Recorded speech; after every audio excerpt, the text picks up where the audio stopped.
first of all, man, what an awesome atmosphere. Homecoming, we expected it, and it was. Everybody, out in red.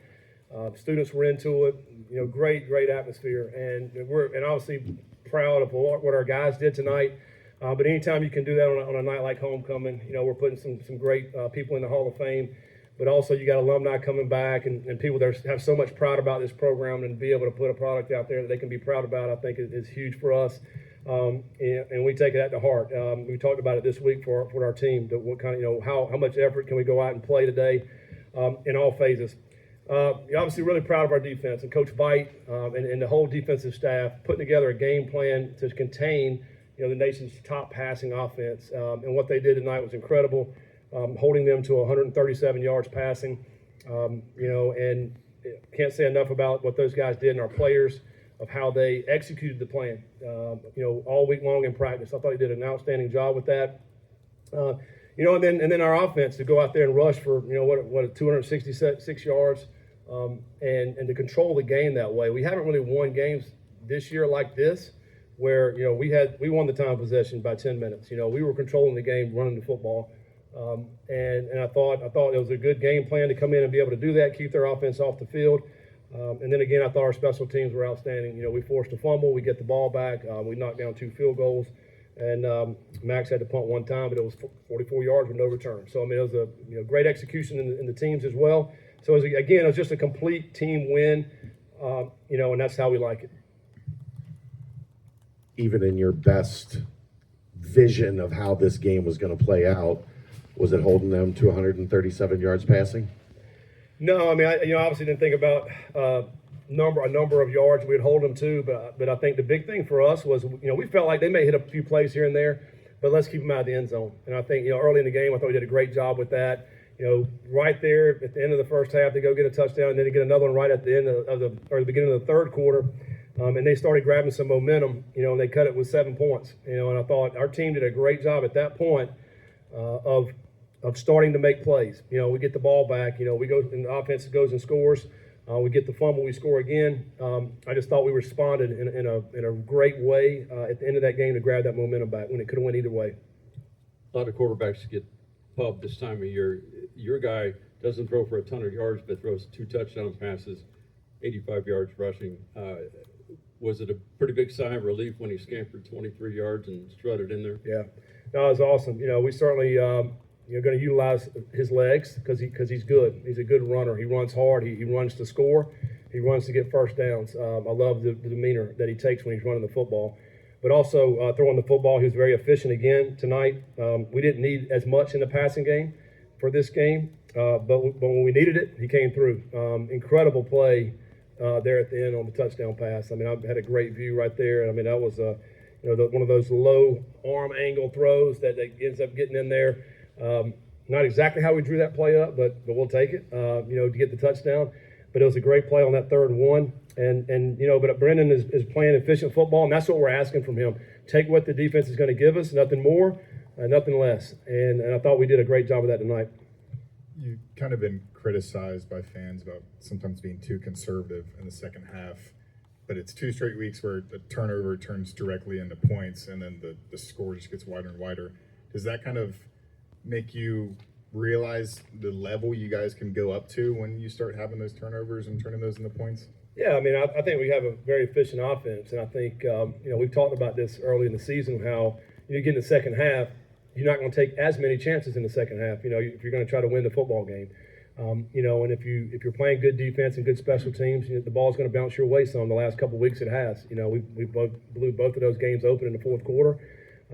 By playing this way, and obviously we expect our guys to go out and make plays, and they were able to do that. I'll take 41 points if it's a little conservative in the second half. I'll take it.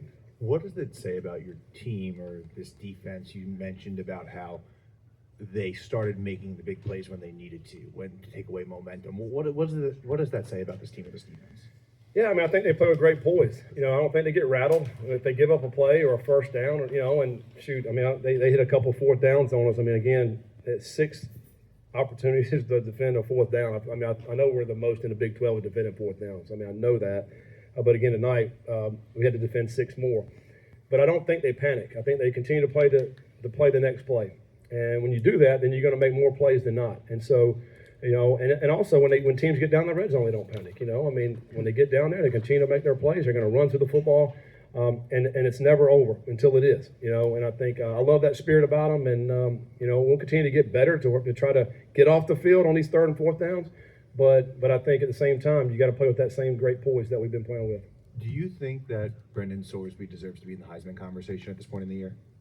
I think that he just needs to continue to take care of his business, which is taking what the defense gives us, and at the end of the season, when we get to it, they're going to look and they're going to find, all right, who's the best teams, number one, because the Heisman always goes to the best teams, and then who's playing the best on that team.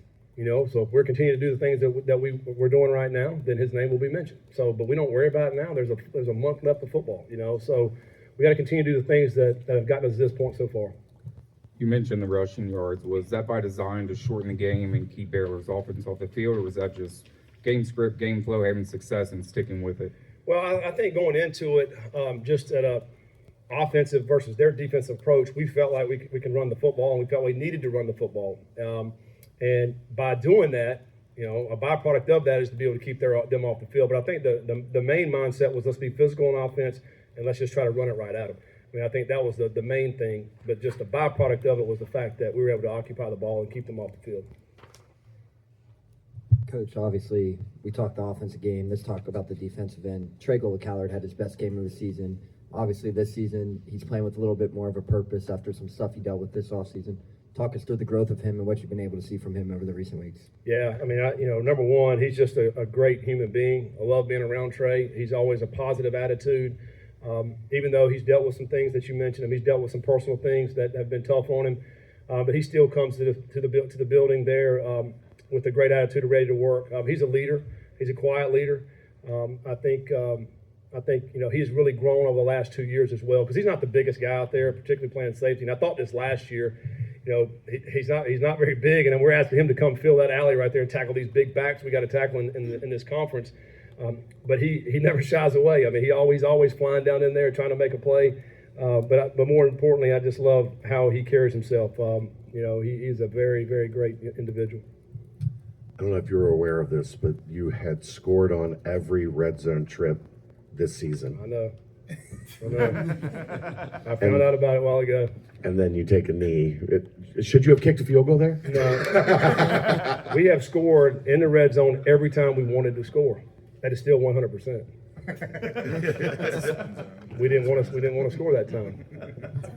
That's how we should put that, Zach. We'll write it in the notes like that.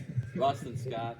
Scott, I believe this is your first single season 7-game win streak as a head coach. Had a few 6-game win streaks, but your first single season 7-game win streak. Does that mean anything to you? What stands out about that number?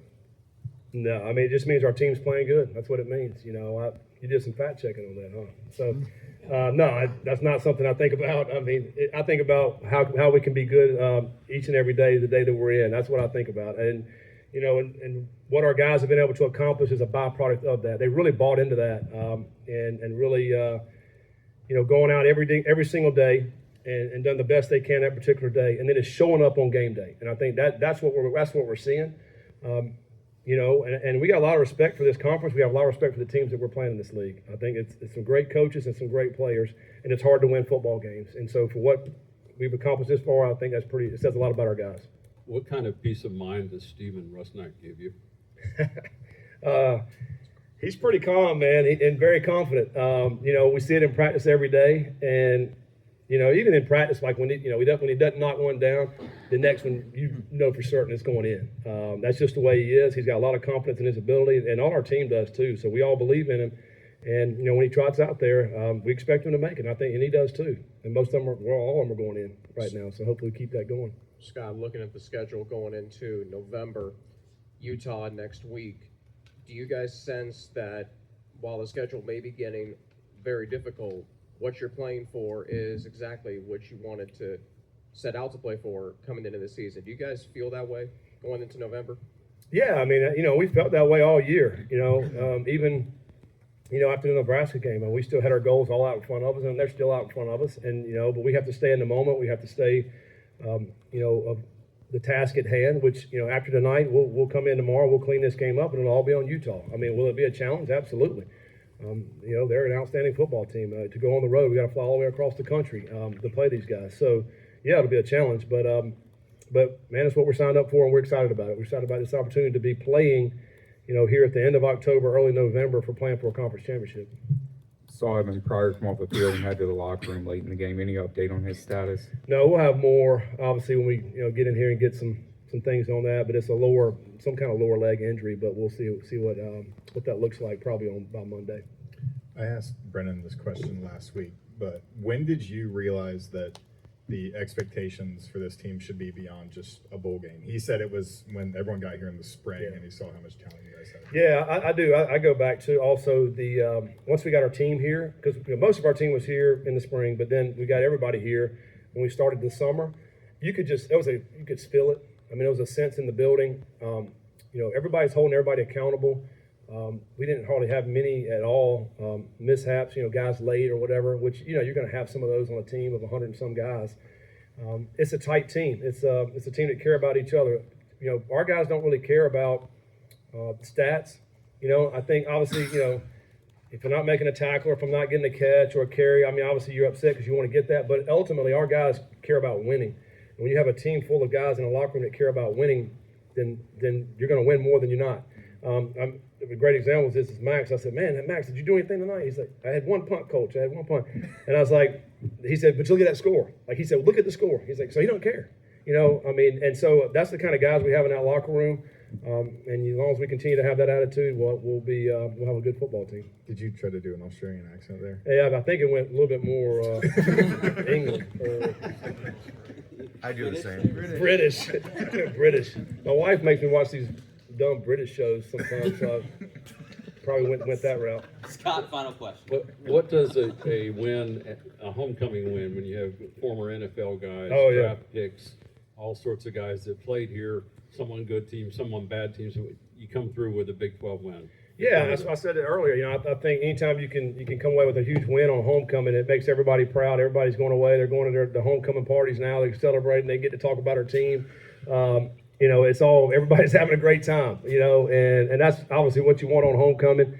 So we'll do the same thing. We'll go celebrate this win, watch a little college football this evening, and then put this in bed tomorrow and get on to Utah. There's no good British TV on? I hope not. No, not tonight. It's football tonight, baby. Thank you, Coach. Thank you, guys.